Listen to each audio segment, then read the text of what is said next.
కామారెడ్డి మున్సిపాలిటీలో శనివారం అవిశ్వాస తీర్మానం నెగ్గి మున్సిపాలిటీని కాంగ్రెస్ కైవసం చేసుకుంది. దీంతో కామారెడ్డిని బీఆర్ఎస్ కోల్పోయింది. ఈరోజు జరిగిన ఓటింగ్లో BRS municipal chairperson Nittu Jahnavi majority కోల్పోయినట్లు ప్రకటించారు. మొత్తం 49 మంది కౌన్సిలర్లకు గాను బల పరీక్షకు 34 మంది సభ్యులు అవసరం కాగా 37 మంది ఓటింగ్కు హాజరయ్యారు. కాంగ్రెస్ నుంచి 27 మంది, బీఆర్ఎస్ నుంచి 10 మంది కౌన్సిలర్లు నిట్టు జాహ్నవికి వ్యతిరేకంగా ఓటింగ్లో పాల్గొన్నారు.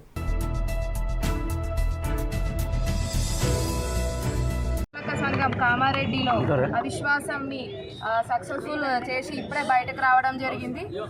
15 డేస్ బ్యాక్ అంటే 11th డేట్ రోజు పెద్దలు హైకమాండ్ సీఎం రేవంత్ అన్న గారు అలాగే షబీర్ అన్న గారి ఆధ్వర్యంలో వాళ్ళ ఆదేశాల మేరకు మేము కలెక్టర్ సార్ దగ్గరికి వెళ్ళి అవిశ్వాసం లెటర్ ఇవ్వడం జరిగింది.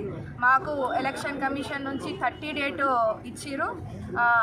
దాన్ని మేము చట్టపరంగానే మేము రూల్స్ కూడా ఫాలో అయ్యి మరి ఈరోజు 30 రోజు 11 o'clockకి మీటింగ్ ఉంది అనగానే మేము అందరం కౌన్సిలర్స్ 27 మెంబర్స్ కాంగ్రెస్ నుంచి అలాగే 10 మెంబర్స్ బీఆర్ఎస్ నుంచి ఇక్కడికి రావడం జరిగింది.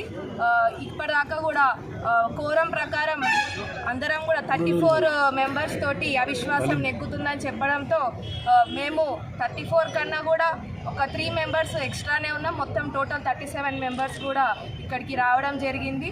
మరి ఈ యొక్క అవిశ్వాసంని సక్సెస్ఫుల్ చేసుకొని బయటకు రావడం జరిగింది.